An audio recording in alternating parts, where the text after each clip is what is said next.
それでは時間を過ぎておりますので始めさせていただきます。今日はですね、スウェーデンノーベル博物館の館長をされています、オーロフ・アメリーさんをお招きしましてお話をお伺いしたいと思います。Hello, we have now reached the appointed time, so we would like to begin our press conference today. We have with us today the director of the Nobel Museum, Dr. Olov Amelin. オーロフ・アメリーさん、アメリーさんはちょうど昨日からですか、国立科学博物館の方で、ノーベル平和賞、ノーベル賞、すみません、失礼しました。ノーベル賞が1901年に第1回の受賞ということで、110周年になるのを記念して、上野の国立科学博物館で巡回展をされるということで、そのために来日されております。And the reason that Dr. Amelin is in Japan today is because, as of yesterday, we have a new exhibit that is being featured at the National Museum of Nature and Science in Tokyo. This is to commemorate the fact that in 1901, the first Nobel Prize was awarded. In other words, this is the 110th anniversary of the awarding of the Nobel Prize, and as a result, there is a traveling exhibition. 簡単にアメリーさんの略歴をご紹介させていただきます。I'd like to give a brief summary of Dr. Amelin's background. アメリカさん1960年のスウェーデンの生まれで、スウェーデンのストックホルム大学を卒業されてから、スウェーデン国内でいろいろ博物館のキュリエーターとかの職をつかれまして、1999年ですね、99年からノーベル博物館のシニアキュレーターとなられて、昨年、2010年ですか、昨年ですね、昨年からノーベル博物館の館長をされております。Briefly, Dr. Amelin was born in Sweden in 1960. He graduated from Stockholm University. He spent many, many years working for various museums within Sweden. In 1999, he became a senior curator at the Nobel Museum, and as of last year, 2010, he became the director. 科学史の博士号を取得されているということで、今日はもうノーベル博物館のですね、PR はもちろん、それからいろいろそういう科学的な知見に基づいたお話をですね、お伺いできると思います。He has a PhD in the history of science. He has a long association with the Nobel Museum, and I'm going to believe that he is going to be publicizing the museum and the exhibition and giving us great knowledge about science. それではアメリーさんの方からまず冒頭お話をお伺いしたいと思います。よろしくお願いいたします。So we would like to ask Dr. Amelin to give his presentation. Thank you very much. It's a pleasure to be here. This is actually the second time that the Nobel Museum comes to Tokyo. And we opened our new exhibition, Networks of Innovation, at the National Museum of Nature and Science on Monday. Back in 2002, we came with our exhibition Cultures of Creativity to Japan. ありがとうございます。今日は、このように皆様、お話しできることを大変光栄に思っております。実は、今回ノーベル博物館にとって2回目の、来日ということでございます。と申しますのは先ほどご説明がございましたように、今回の、展覧会、これはその、革新のネットワークというものでございますが、これは昨日国立科学博物館で、開催され始めたわけでございます。しかしながら10年前、2002年でございますが、この時には、Cultures of Creativity、創造性の文化でございますでしょうか、という展覧会も、開催させていただきました。But my mission here this year is not only to open the new exhibit, it's also to, so to speak, pave the way for future collaborations with Japan. しかしながら今回は、単なる今回の展覧会のオープニングに、合わせて来日したというわけではございません。私は今後、我々の博物館と日本の皆様と、もうより深いコラボレーションをこれから構築できるのではないかというふうに願っております。Because even though the geographical distance might be huge between Sweden and Japan, I think the intellectual distance is very short, and I must say that I feel very much at home when I'm here in Japan. と申しますのは、地理的に申し上げますと、スウェーデンと日本は非常にその距離的に離れているわけでございます。しかしながら、インテレクチュアリという言葉を使っているんでございますが、地政的に申し上げますと、距離は非常に近いのではないかと思います。でありますので、私が日本に来ましても、まるで家に戻ったような感じがいたします。A few words about the Nobel Museum. It's a young institution established some 10 years ago in Stockholm to commemorate the 100th anniversary of the Nobel Prize. で我々の博物館について簡単にご説明させていただきたいと思います。10年前に創立した博物館でございます。これはストックホルムにあるものでございます。で創立の理由でございますが、ちょうどノーベル賞の100周年を祝うということでございました。And since then we've made many temporary exhibitions. This is one example, our exhibition on Albert Einstein, where we tried to bend the room in order to describe his ideas. でその10年間におきましては、我々は数回このような巡回展を設けております。でこれは一つの例でございます。これはアルバート・アインシュタインをテーマにしているものでございますが、彼の理論をうまく表現するために、この部屋そのものが曲がっているような形をしております。This is another example. We made an exhibition about Sir Winston Churchill, who was awarded the prize, the Nobel Prize in Literature, where we showed his paintings. これももう一つの展覧会でございます。これはウィンストン・チャーチル今日の問題をテーマにしているわけでございます。ご存知の通り、彼は文学賞を受賞しているわけでございますが、ここの展示会では彼の絵画を展示しております。Apart from being a famous politician, he was also, I would say, a rather productive amateur painter. 彼はもちろんその、画家としてはそのアマチュアだったのかもしれませんが、政治家だけではなく、たくさんのその政治活動に加えまして、彼はたくさんの絵をこのように生産していました。We have also entered into the fields of the Peace Prize, of course, and this is an exhibition we made on Robert Capa and his photographs of conflicts over the world. 我々はその平和賞というものもございますので、平和をテーマにした展示会もございます。この展覧会でございますが、これは有名な写真ジャーナリスト、フォトジャーナリストのロバート・カパをテーマにしております。彼は世界各国に起こった紛争の写真を撮ったわけです。And in 2001, we launched the exhibition Cultures of Creativity that we traveled with to 14 countries or 14 cities all over the world, among them Tokyo. I think this photograph was taken in Seoul in South Korea. そして先ほどお話ししましたように、2001年にはその創造性の文化 Cultures of Creativity という展覧会もございました。これは世界の14都市を回ったわけでございます。東京もその中に含まれております。でこの写真でございますが、きっとこれは韓国のソウルで撮ったものだと思っております。This is an image from the Stockholm exhibit, and this is where we've been with our international exhibitions. で先ほどのスライドはそのストックホルムのその博物館の写真でございました。でこの地図でございますが、今までの我々の展覧会、展示会はどこに開催されたかというものを表しているものです。We have reached roughly 5 million visitors over the years since we started traveling with our exhibitions. このようにその海外に展示会を開催することによりまして、全世界において約500万人の方々が我々の展示会に足を運んでくださっています。But let's focus a little bit on the exhibition we opened this Monday. これは今までの話ということでございます。では月曜日にオープンしたばっかりのこの新しい展示会についてお話ししたいと思います。Alfred Nobel Networks of Innovation. タイトルはここにある通りでございます。アルフレッド・ノーベル、革新のネットワークということでございます。And it was really an answer to a question we received when we traveled with the exhibition Cultures of Creativity. でこの前の10年前の、展覧会、があったときに、我々はよくある質問を受けたわけでございます。でその質問に対する答えというのが今回の、展覧会でございます。Everyone was asking, but how about Alfred Nobel? What did he do? Because in the former exhibition we focused on the Nobel laureates. Now we focus on Alfred Nobel. つまり、今まではそのノーベル賞、あるいはノーベル賞の受賞者をテーマにしてきたわけでございますが、多くの、方々は、ではノーベルさんはどういう人だったんでしょうか。彼についてもっと知りたいということでございます。And the title is really a combination of two very much used words. でこのタイトルでございますが、よく使われる、この2つの言葉が入っているわけです。If you Google the word network, you will get more than a billion hits.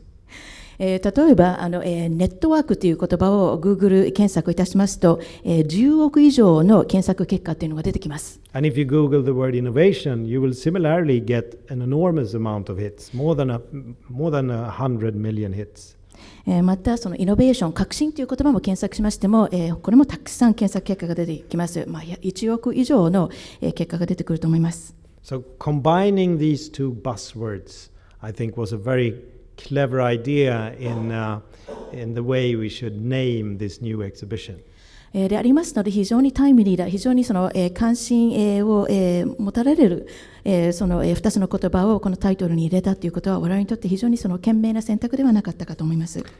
We started out looking at Alfred Nobel's network. First, his network of geographical places where he built his factories. で我々はアルフレッド・ノーベルについていろいろ調べ始めたのでございますが、最初に彼のその物理的なネットワークを調べました。物理的なネットワークと申しますと、彼のその工場がどこにあったのかということを考えました。And then we looked into his personal, his social network.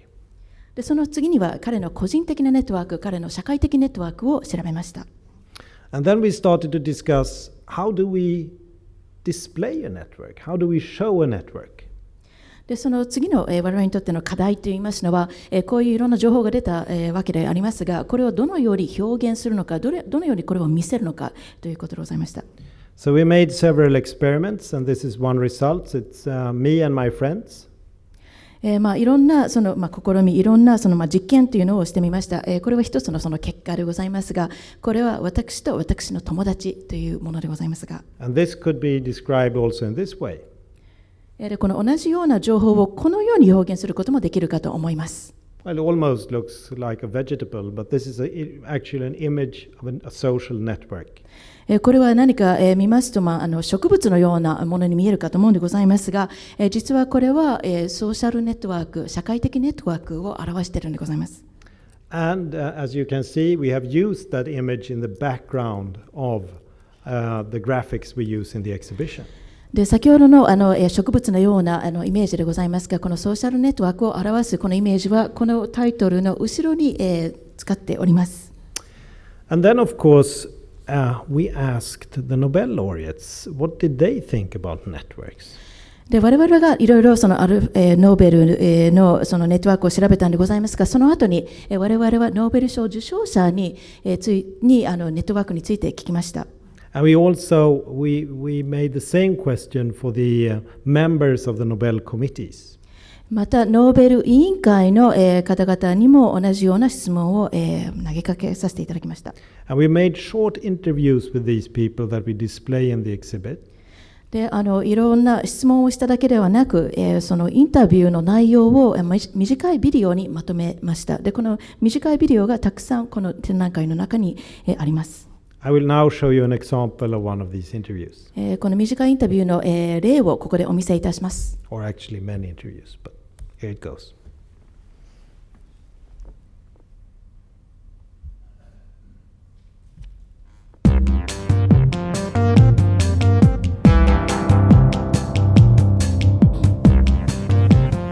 Networks are webs of personal relationships.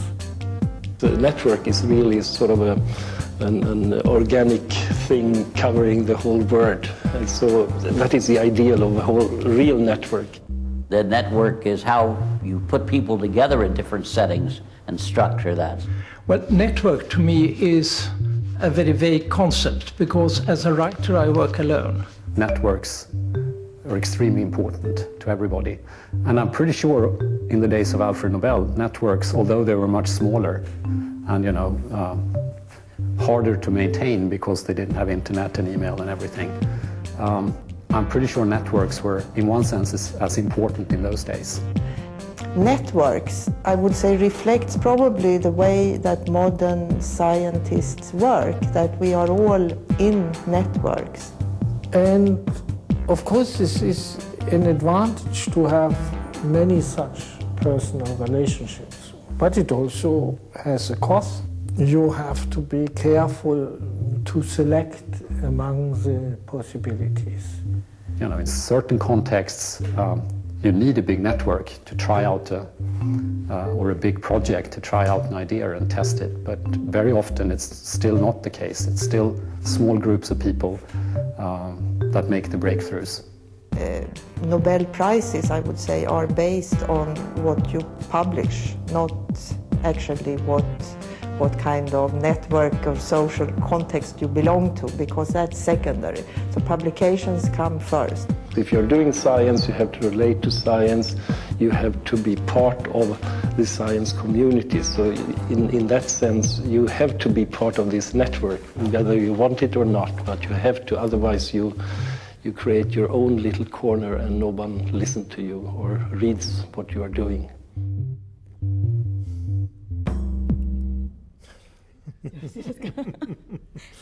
ネットワークの重要性についていろんなコメントがあったということでございます。Shall I go on? Okay. Well, let's focus then on Alfred Nobel's network. では、アルフレッド・ノーベルのネットワークについて調べてみましょう。And the background to his last will and testament. そして彼の遺言についての背景についてお話ししたいと思います。This is actually a picture showing his last will and testament. でこれは彼の実際の遺言の写真でございます。It's only 4 handwritten pages. 手書きの遺言でございまして、たった4ページのものでございます。And it's only like 10 sentences that describes the Nobel Prize. そのノーベル賞についてでございますが、これにはたった10の文章しか書かれておりません。Of some reason, Alfred Nobel didn't like lawyers. 理由がちょっとよくわからないんでございますが、ノーベルは、弁護士がとても嫌いだったそうです。So he didn't consult any legal expertise when he wrote his will. ですので、その法的専門家、弁護士などとは全く相談しないで自分で、これを書いたそうです。So it was the job by his young assistant to do the interpretation and to establish the Nobel Foundation. ですので、彼が残したそのアシスタント、助手がこの遺言をちゃんと解釈して、彼の意思を実現する、そういうような仕事になったわけでございます。The will was written in 1895 and Alfred Nobel died in 1896. この遺言は1895年に書かれました。そして翌年96年、1896年にノーベルは亡くなりました。But the idea to award outstanding achievements was very much in the air, so to speak, in the 1890s. しかしながら、ノーベルだけではなく、1890年代には、このように、優秀な方々、優秀な、科学者とか、社会に大きく貢献している人たちを、何か、褒めたたえるべきだという、そういうような空気が、ありました。Remember that the first Olympic Games, the first modern Olympic Games, were actually held in 1896. 皆様もご存知だと思いますが、1896年に近代的なオリンピックゲームが開催されました。初めてのオリンピックゲームが開催されました。Coincides very much with the ideas of Alfred Nobel and his prize. ですので、このオリンピック大会とノーベル賞は非常にその共通点があるのではないかと思います。Let's do like this. Let's see if it starts again. And we're going there. Yes, that's the Nobel medal. And you think, of course, that this is solid gold. これはノーベル賞のメダルでございます。これを全部金で作られているというふうに皆さん思っていらっしゃると思うんですが、And of course, the medal is made out of solid gold, but Alfred Nobel's industrial empire was actually based on this. 実はこれは完全にその 100% 金でできているものでございます。しかしながら、ノーベルの、帝国というんでしょうか、産業帝国、彼の大きなその事業というのはこれに基づいてたんでございます。Because he received glycerin from glycerol, which he made from pork fat. と申しますのは、彼は扱ったその生物物質というのはグリセリンでありました。このグリセリンというのはその豚の脂肪から取るものでございます。And the nitrogen, he got that one from guano, from bird droppings. でそのニトログリセリンのもう一つの成分はニトロということでございます。硝酸でございますが、これは鳥の糞の化石のものから来たわけであります。So one reason that Alfred Nobel could build his industrial empire was because he could import large amounts of guano from Latin America, and he could buy large amounts of pork flesh, and he could produce nitroglycerin. このノーベルがこのような大きなその事業を作ることができたのは、彼は中南米からたくさんのこの化石でございますでしょうか、を買うことができました。輸入することができました。そして多くの豚の脂肪を買うことができました。そしてそれを合わせてニトログリセリンをたくさん作ることができました。And you know, the import and export of these goods could only be carried out using steam boats. So it was very much the technology of Alfred Nobel's time that made it possible to produce explosives in the way Alfred Nobel did it. 特にそのグアノでございますでしょうか、その噴火石というのは、遠いところから輸入するわけでございますが、やはりその近代的な技術があったからそういうことが可能でございました。つまりその蒸気機関船を使ってそのような重いものをたくさん運べたわけでございます。彼は当時の技術をフルに活用したということでございます。And as you saw in this short animation, Alfred Nobel moved all over the world while he developed his ideas. でこれは短いアニメーションでございますが、これをご覧になっていただきますと、ノーベルは、人生を通しましてあらゆるところに移動した、動いた、旅行したというのがお分かりだと思います。彼は仕事をするために世界中を飛び回ってたということです。Well, would he have been happy with the situation as it is today if he could return? どうなんでございましょうか。もし彼は、この、世の中に戻ることができたとしましたら、今の、世界に満足するでしょうか。今の世界の方がいいと思いますでしょうか。And we asked the Nobel laureate Ahmed Zewail. 我々は、受賞者、ノーベル賞受賞者にこのような質問をしてみたんですが、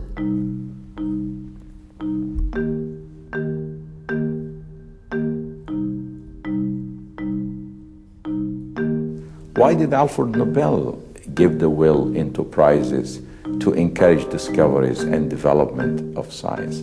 Probably, and nobody would know, probably as a human being, maybe he had a guilt feeling about what was going on in the world at his time and what was going on as a result of explosives. And because of this, he was hoping that the world after him will be much more peaceful than the world he left.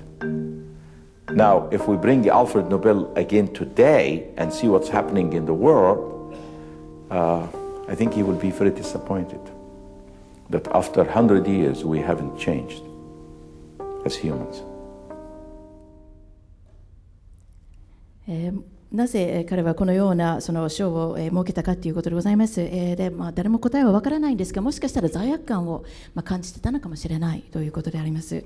確かに彼が発明したその爆発物によって多くの方々が命を落としてたわけでありますので、彼はもしかしたら次の世界、つまり未来の世界をもっと平和的なものであってもらいたいと思って亡くなったのかもしれません。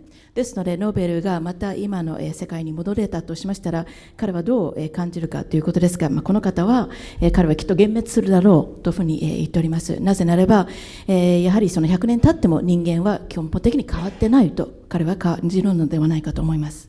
Well, as you saw on this slide, we made lots of experiments while we developed the concept of this exhibition, both using computer models, and then later on we actually built mock-ups in wood, and we tried to walk through the exhibition and feel that it had the right size and the right layout.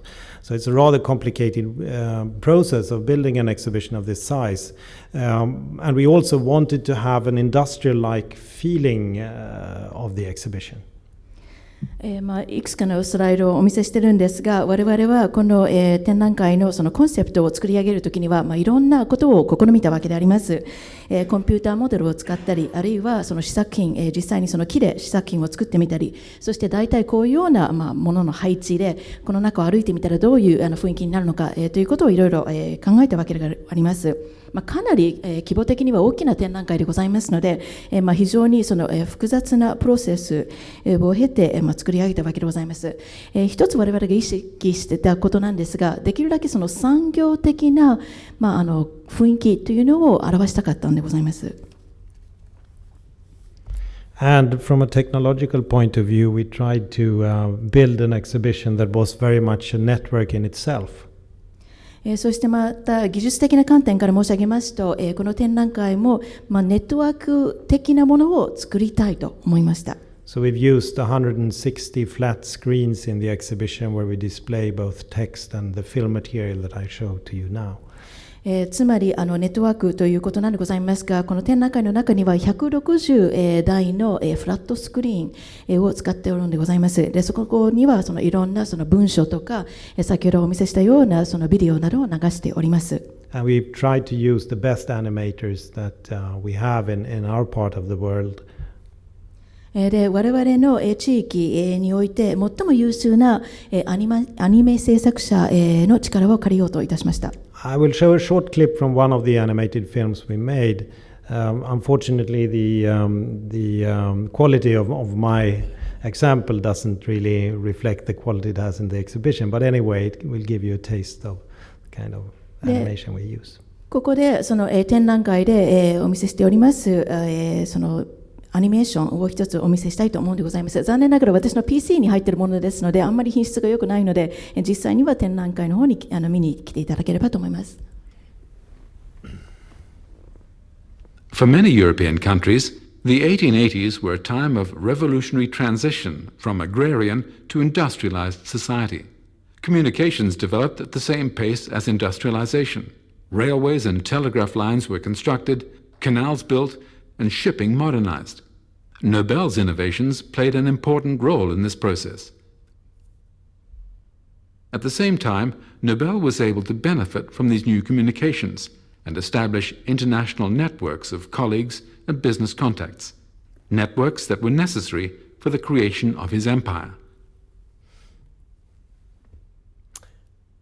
Yes, and this is actually the pavilion that we built where we project this animation on one wall, and then we have artifacts from his library, his clock, his compass, and his traveling case. これが我々のその博物館にありますパビリオンでございます。このパビリオンの中の一面においてこのようなアニメーションとかあるいはその映画を投影するわけであります。そしてこの部屋の中にあります他のものですが、例えば彼が使ってた本とか彼が書いた文書とか、彼が使ってた時計とか旅行カバンも展示しております。We also wanted to make a description of his laboratory. And in order to do so, we have produced a number of animations where we have put real artifacts in front of the animation, so you could actually see things going on in the glass jars from his laboratory. And it was a rather complicated installation to make. でそして彼の研究所そのもの、ラボラトリーそのものも少し描写したいと思ったんでございます。そしてこのようなものですけれど、この中にたくさんの小さなアニメーションがあります。でアニメーションはただその絵を描いたものだけではなく、実際に使ってた品々のものも見えます。非常に複雑なものがございます。例えばそのガラスの瓶とか、その中にいろんなその物質が入っているとかっていうそういうような映像も実際に流れております。And in the exhibition, you get explanations by using a big touch screen where you choose different parts of this and receive an explanation.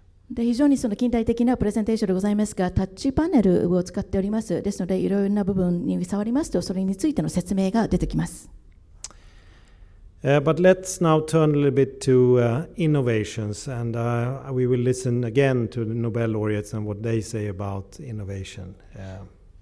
今まではネットワークについてずっとご説明いたしましたが、これからはもう一つのテーマ、イノベーションについてお話ししたいと思います。これから、複数のInnovation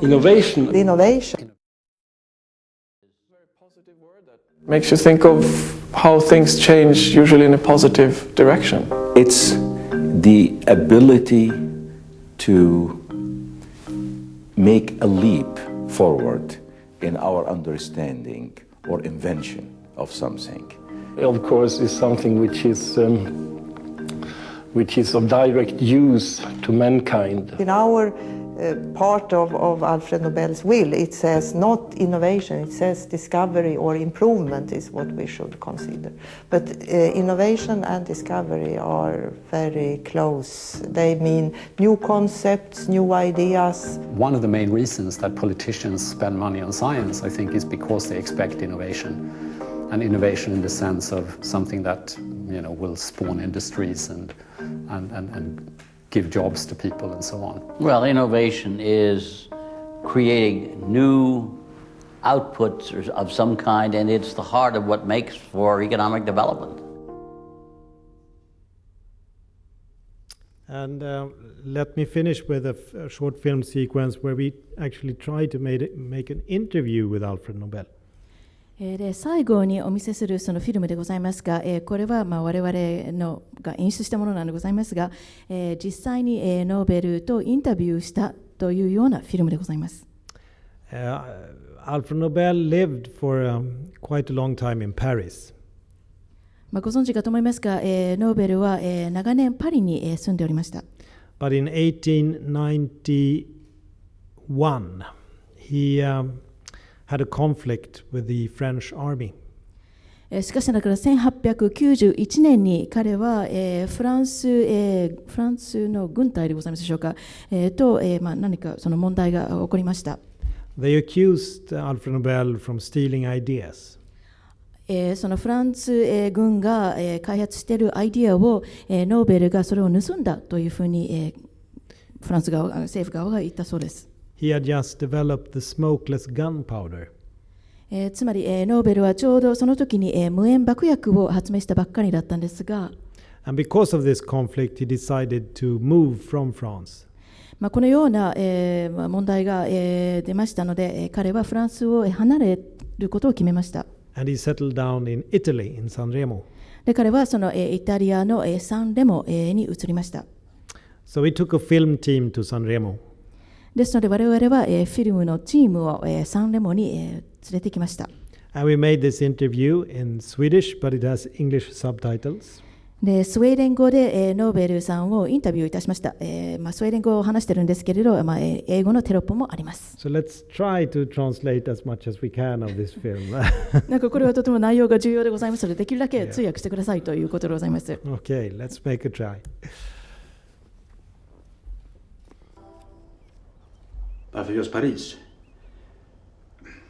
Hade ju fyllt 40 och affärerna började gå bättre och ville ha en plats.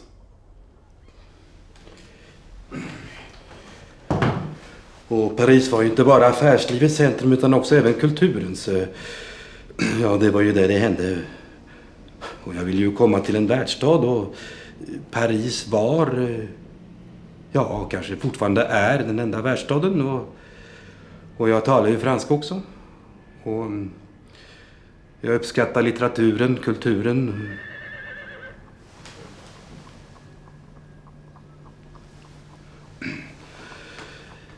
Jag köpte ett hus på Avenue Malakoff i närheten av Triumfbågen, inte långt ifrån Trocadero. Och därifrån kunde jag se när de byggde Eiffeltornet. Första parkett.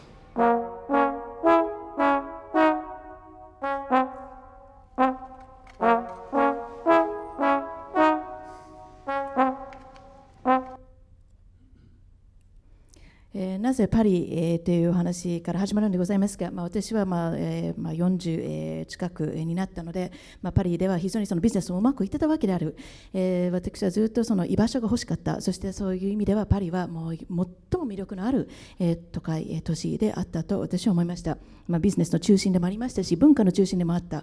何もかもパリで起こってたので、私はその場所に本当にいたかった。私はフランス語も流暢に話せるし、私は文化も大好きであるので、私はアベニューマラコフというところでマラコフ通りにアパートを買いました。凱旋門の近くにあってエッフェル塔も私の窓から見えたわけであります。素晴らしい眺めでしたと言っております。And I finished with this image of well, the exhibition. This is a computer-made image, but if you go to the National Museum of Nature and Science, you will see the exhibition, and you will also see a Japanese edition describing the Japanese Nobel laureates. でこれ最後のスライドでございます。これは実際の写真ではなく、コンピューターイメージでございます。これを実際にその国立科学博物館にお越しいただきますと、実物を見れるわけであります。そしてここの写真、この映像には載ってないんですけれど、さらに、日本の、受賞者のセクションも別にございます。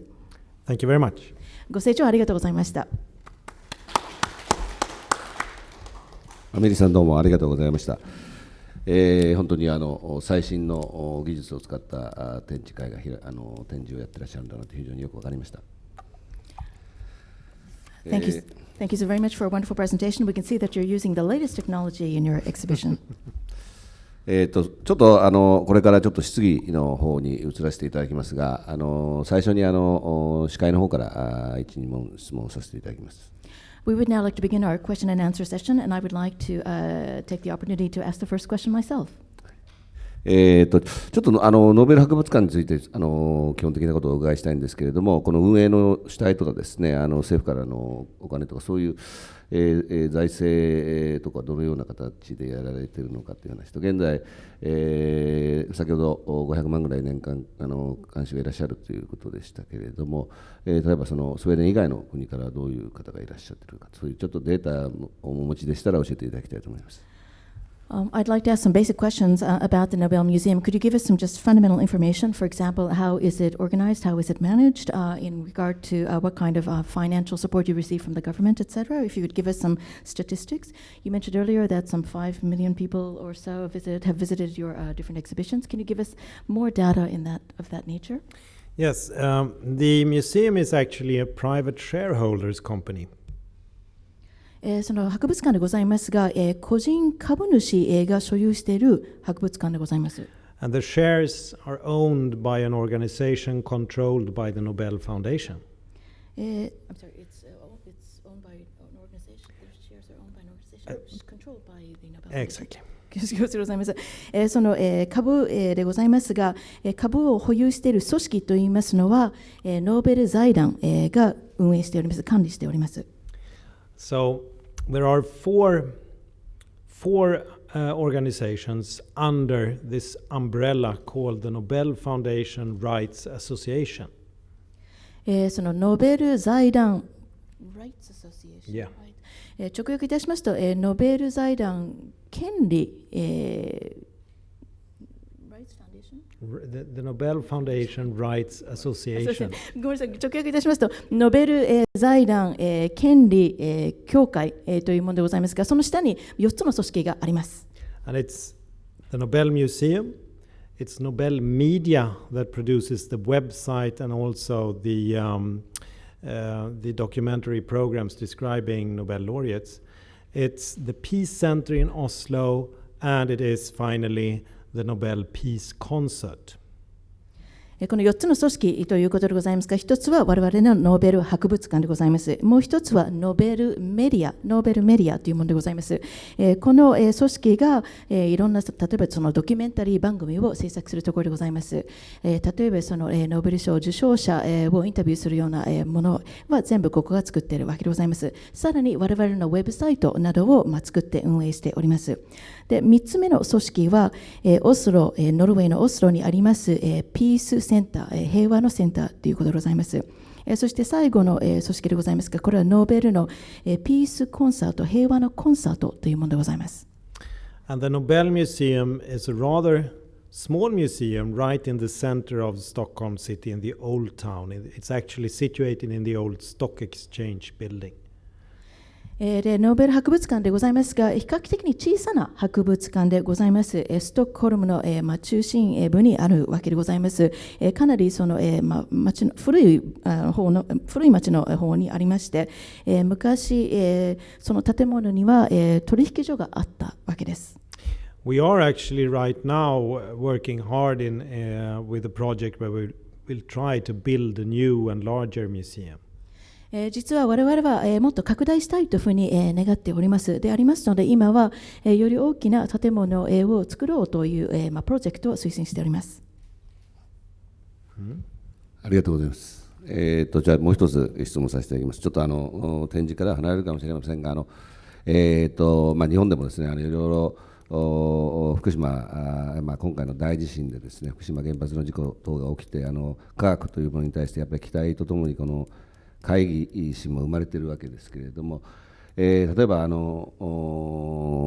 ーさんはあれをどのように科学史家としてご覧になったのかということを一つ、原発の事故をですね、どういうふうにご覧になったかというと、例えばああいうことが起きてですね、例えば博物館に来られる観客の方と観衆の方がその科学に対して懐疑を持ったりするというようなことの現象というのは、ね、生まれて、いたりしないでしょうか、そういう質問です。I'd like to ask another question. Since you've spoken about the importance of science in your presentation, as you know, in Japan we suffered a tremendous earthquake and as a result a nuclear power plant accident. And as a result, although many people in Japan have great expectations and hopes for the future of science, they also have some skepticism and some doubts about the nature of science. As an outsider, how do you view the situation in Fukushima, the nuclear power plant accident? And has that accident affected, for example, the thinking of the people who come to visit your museum? Do they regard science with more skepticism than in the past? No, I don't think so. I think the way forward is to combine knowledge and humanism. そうですね、来られる方々はその科学に対して懐疑心を持つかっていうご質問でございますが、それは全くないと思います。これから、我々は先を、目指さなきゃいけないということなんでございますが、前に進むことにあたり、我々はナレッジとヒューマニズムを一緒に合わせて考えなくてはいけないのではないかと思います。I think it's really in the spirit of Alfred Nobel. He combined the prizes in the natural sciences with the Peace Prize and the prize in literature. この、アプローチといいますのは、その、ノーベル、が、考えていたことと同じものではないかと思います。つまり彼は、その賞を考えましたときには、自然科学、においての賞も設けたんですけれど、同時に彼はその人道的な部分、つまりその平和賞あるいは文学賞というのも一緒に設けたいと思ったんです。And I do think that if we should be able to handle future disasters, I think it's through education, through more knowledge, and through humanistic values that we can face these kind of problems and hopefully solve them in the future. 私は非常に楽観主義的と言いますでしょうか。私は今後このようなその事故、災難があったといたしましても、そういうものは十分克服することができるのではないかと思います。克服するのにはやっぱりきちんとした教育が必要だと思いますし、またその非常にヒューマニズムも必要だと思いますし、またナレッジ、知識というのも重要ではないかと思います。ありがとうございます。もう一つだけちょっと聞きたいんですけど、どうしてもノーベル賞はそのスウェーデンで生まれたということもあり、それから科学技術を主導してきたのが欧米だったということもあり、どうしてもその欧米、受賞者もですね、かなり欧米に偏ってきたというところはあると思うんですけれども、アメリさんどうですか、その今後将来ですね、そういった地域的な偏りというか、そういうのはどのような方向に向かうというふうにお考えですか。その新興国であるとかアジア、アフリカ、あるいは中南米等の受賞者がこれから出てくるということについてどのようにお考えですか。I'd like to ask one more question, if I may, and that has to do with the fact that it's quite understandable that because the Nobel Prize was born in Sweden, and because modern science and technology basically have their roots in the Western nations, that many of the laureates tend to be from these areas. But may I ask your personal opinion about what do you think will be the future of the Nobel laureates? In other words, do you think that in terms of a geographic location, there will be more laureates in the future from other areas of the world, for example, Latin America, from Asia, Africa, etc.? Well, yes, definitely we will see changes in the future.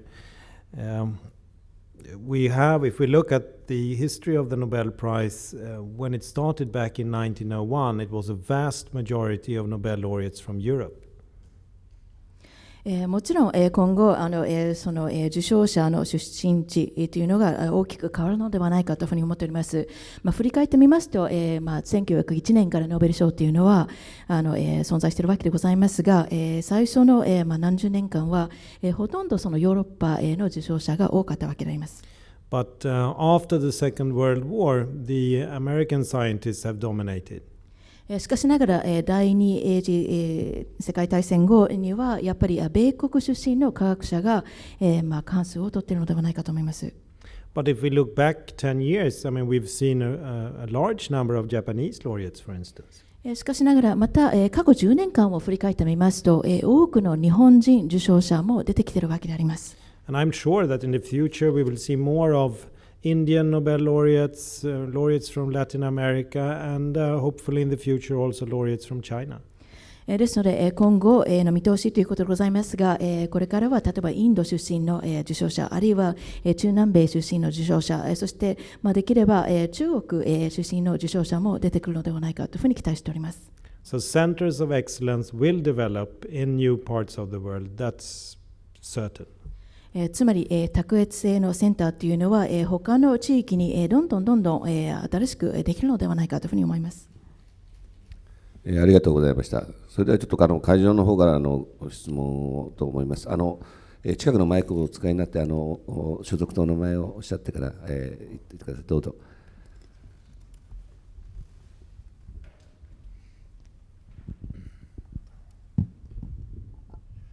個人会員の堤です。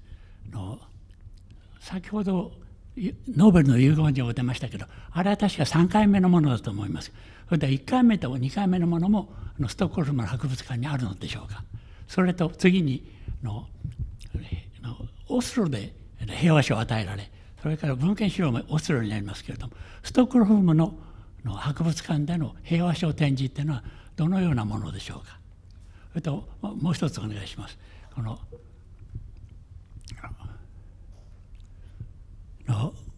今欧州大変な財政危機にあります。これは例えばノーベル賞の基金だとかあるいは博物館の運営に影響は出ないのでしょうか。それともう一つノーベル賞の100年史あるいは110年史、それの編纂計画というものはあるのでしょうか。以上お願いします。すみません、一番最初でございますが、何が3回目と。遺言状。遺言状、ありがとうございます。Excuse me, I have 4 questions. The first one has to do with the picture of the will that you showed us. I believe actually that there were actually 3 versions. This is the 3rd version. Are the other 2 versions also displayed in Stockholm? And the second question is, we know that the Peace Award is awarded in Oslo. In regard to your museum in Stockholm, do you have some display that covers the Peace Award as well? And also we know that the fiscal situation or the financial situation in Europe is very, very severe. Is this affecting either the Nobel Foundation or is it affecting the operation of your museum? And also in regard to the Nobel Prize, we know that you've finished your 100th anniversary and 110th anniversary. すみません、一番最後の質問は110周年の何を本を出すかということでございますか？記録でございますか。Are you planning to distribute a book or publish a book in regard to the celebration of this anniversary? Okay, let me start with the first question regarding the will. No, we only display the final will. It's actually so that it's only the manuscript for one of the wills is still preserved, but that's the only one, and we don't display it. So we only display the final will.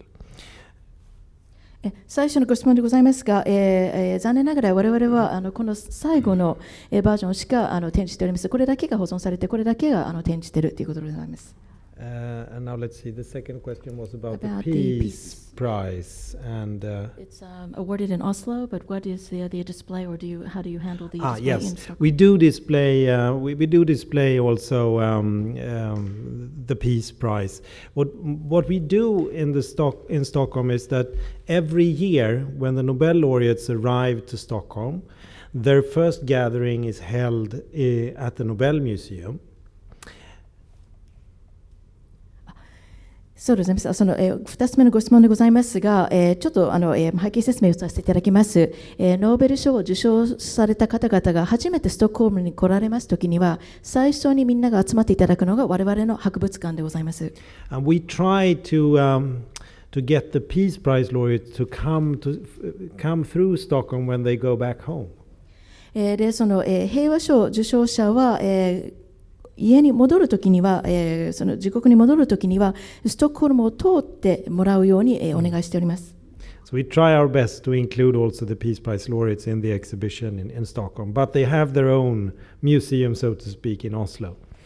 もちろんオスロの方ではその平和賞を記念するような博物館があるんでございますが、我々もやっぱりノーベル賞の一部だというふうに考えておりますので、一応そのノーベル賞平和賞の受賞者も必ず我々のその博物館との関連性を持とうとしております。There was one question about the financial situation. Is it affecting the Nobel Foundation or the operation of the management of your museum? Yeah. Well, it definitely affects the Nobel Foundation, since the Nobel Foundation have quite a large part of their money invested in shares.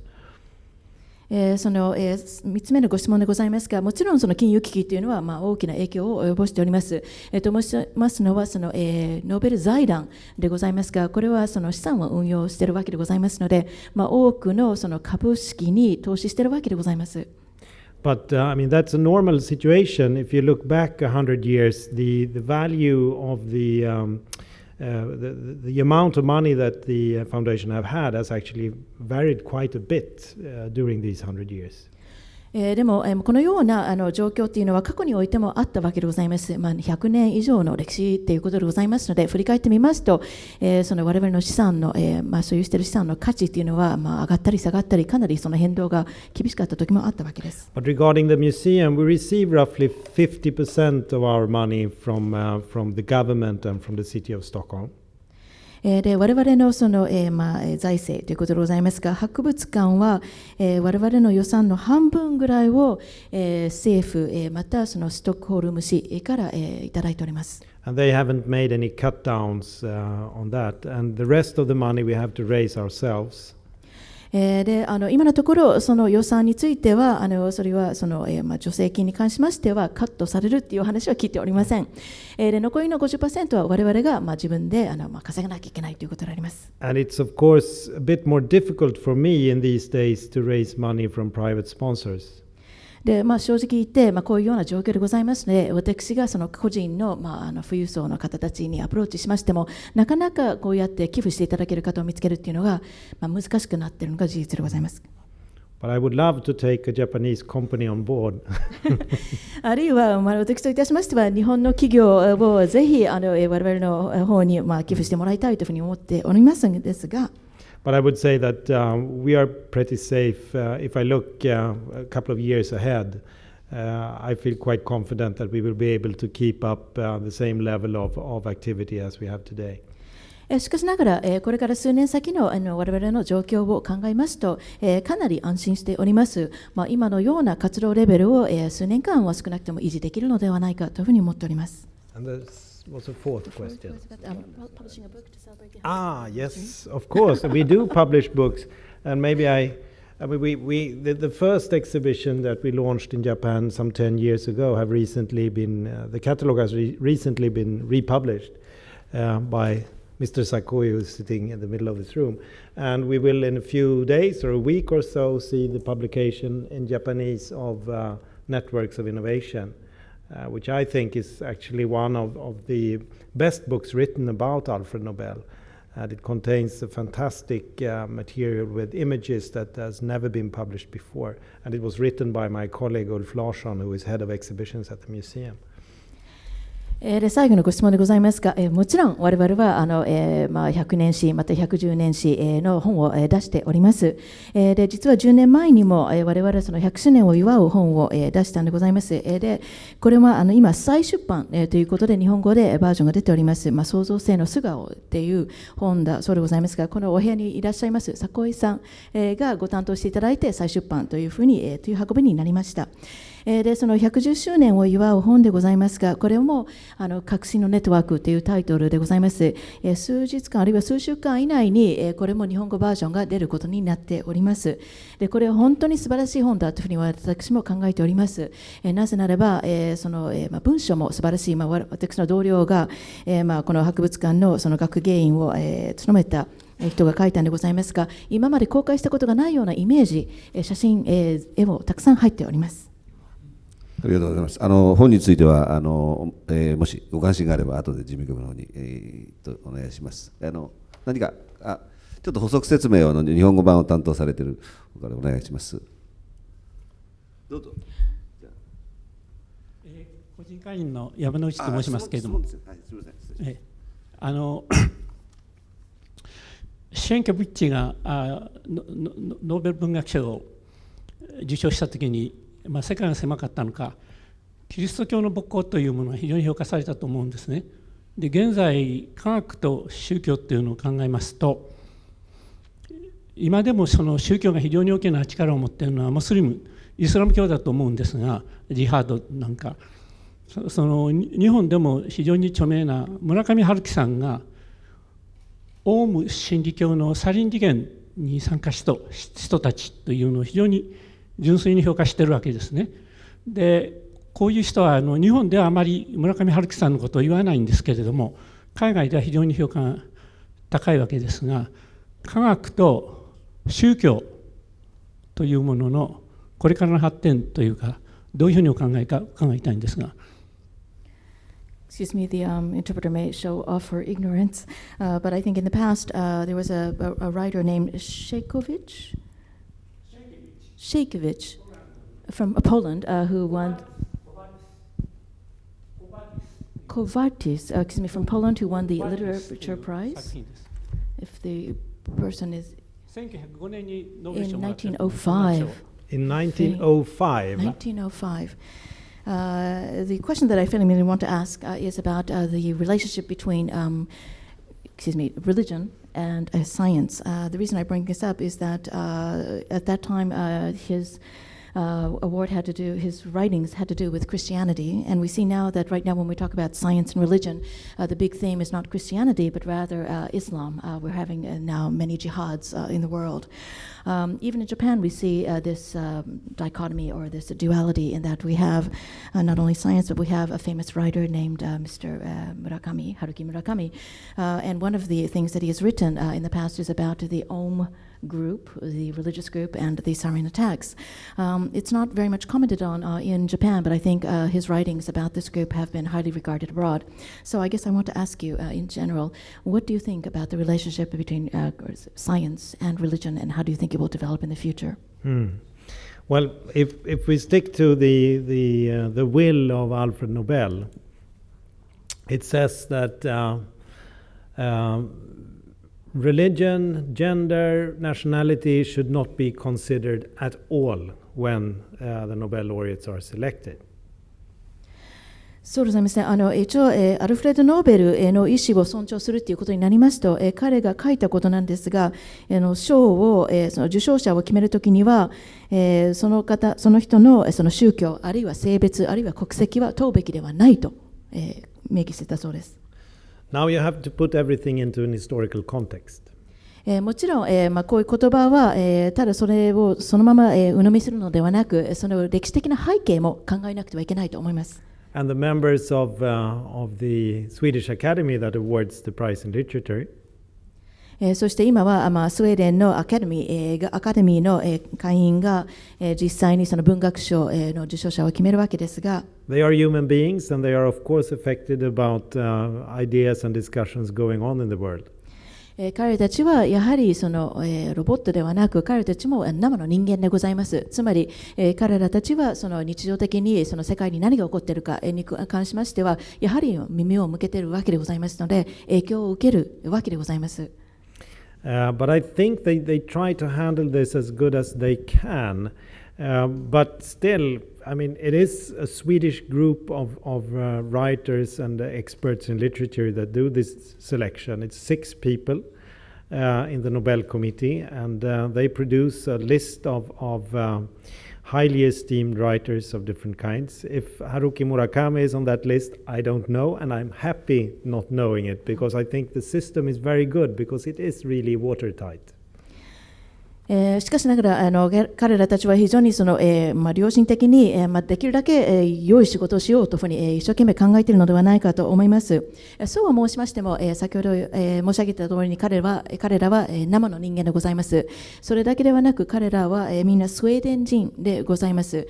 作家であったりあるいは文学についてのエキスパートであるわけであります。6名がこの委員会を構成するわけであります。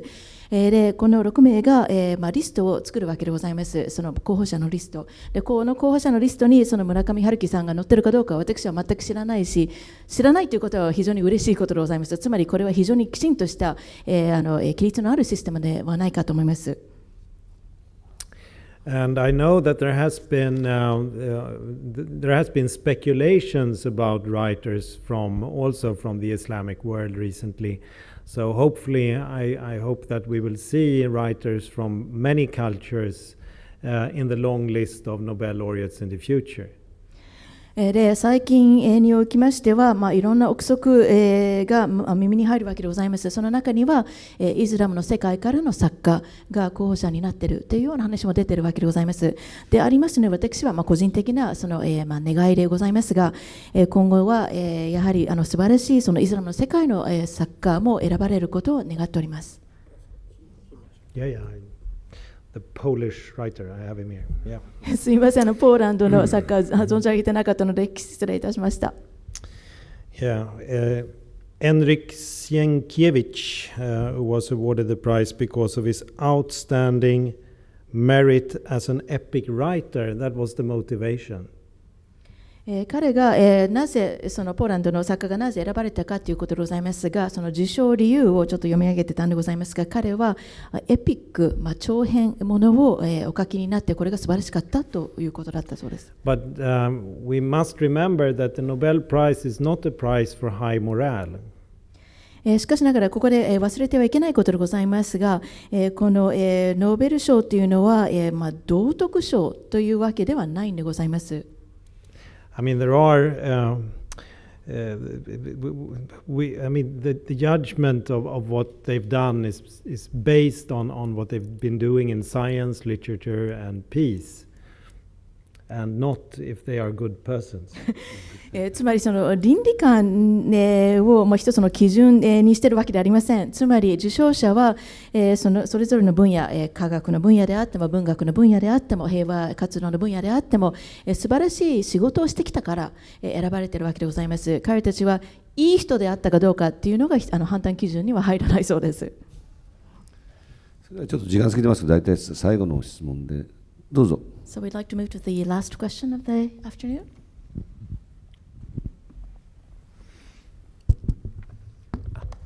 毎日新聞社の野田と申します。ちょっと時間もないので恐縮なんですが、3つ、手短にお願いします。1点目は、今年は医学生理学賞でそのラルフ・シュタインマン、博士が発表の前に亡くなって死亡されていたっていう、非常にこれまでのノーベル賞の歴史でも珍しいことが、あった年だったんですけれど、これについてはどういうふうに考えていらっしゃって、おそらくミュージアムにも展示を何だかされるんだと思うんですが、どういうふうにされるおつもりか聞かせてください。で、2点目はミュージアムは、選考にあたるそのノーベルコミッティですとか、ロイヤルアカデミーとはどういう関係にあるのかっていうのをちょっと教えてください。あと最後は、ちょっとこれは私の個人的な質問。ノーベル賞っていうのは世界最大のその顕彰賞であると思うんですが、こういう賞を自分の国で運営して発表しているっていうことをスウェーデンの一般の国民市民の方はどういうふうに考えていらっしゃるのか、この3点をちょっとすいません長くなってすいませんお願いします。For the Mainichi newspaper, I know we're running out of time, but I apologize. I have 3 quick questions. First question has to do with the fact that this year, for the physiology and medical prize, Dr. Steinman was chosen. However, it was discovered that several days before the announcement, he had already passed away. This is something that was very unusual for the history of the Nobel Prize. What are your thoughts in this regard? And also, as a representative of the Nobel Museum, I'm sure you're going to display some of his artifacts. How will he be presented in the museum? Second question, what is the museum's relationship with the selection committee and the Royal Academy? Third question, this is a private question, personal question, but the fact that your nation is the nation that awards the most highly regarded prize in the world, what does the average Swede think about this? Okay, let me start with the prize in medicine. I mean, that was really a unique situation. What I know is that the Nobel Committee, they checked his health a few days before they awarded him the prize, and they received some information that he was well and sound, well, at least that he was alive, and then they decided to award him the prize, and it became, and they were informed that he had actually passed away. And then they had, of course, a rather difficult situation in deciding how to handle this, because if you read the rules for the Nobel Prize, it's not allowed to give the prize to somebody who has passed away. But considering that they didn't know this at the time when the decision was taken, they could, from a legal point of view, actually claim that from their knowledge he was alive. And so they have decided to award him the prize anyway. And his wife will receive the prize on the ceremony of December 10, and his family will attend. We will, as we do with all laureates, we will send a letter to them and, of course, ask them if there's something that they would like to give to the museum that could commemorate his work. So that was the first question. Now the second question was the relation to the Nobel committees and the academies. You know, there are four different organizations that awards the prize. It's the Royal Swedish Academy that awards the prize in literature, and they are our neighbors in the same building. Sorry, I should stop there. Yeah.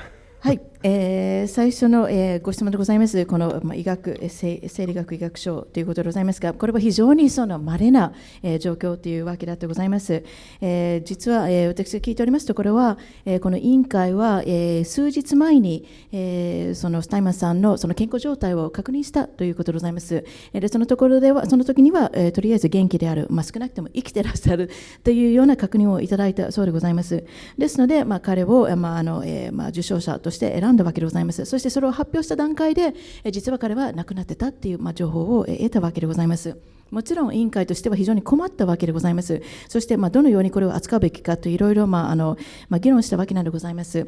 と申しますのは、皆様のご存知の通り、ノーベル賞のルールを、細かく読みますと、個人、死去された亡くなった方にはこれは、差し上げることはできないというふうになっているのでございます。しかしながら、この委員会は、彼を、選んだ時には、彼が亡くなったということは知らなかったわけであります。ですので、法的な観点から申し上げますと、彼たちは全くそれを知らなかったということで、それを通せるというのが分かりましたので、ちゃんとこれを、彼に授与することを決めたわけであります。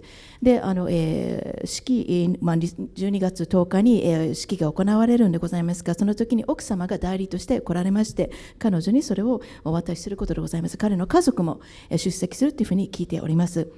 で我々は他の受賞者と同じようにその家族に手紙をお送りします。でこの手紙の中にはストックホルムにいらっしゃる時には何か品々このノーベル博物館が預かせていただきます、その品を、記念する品をお持ちいただきたいというふうにお願いするわけでございます。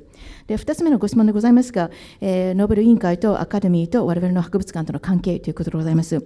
実は皆様ご存知だと思うんですが、4つの違う組織がこのノーベル賞を決めているわけでございます。一つは王立スウェーデンのアカデミー、これは文学賞を決めるところでございます。彼らたちは我々と同じビル、建物に入っておりますので、我々のお隣さん、隣人でございます。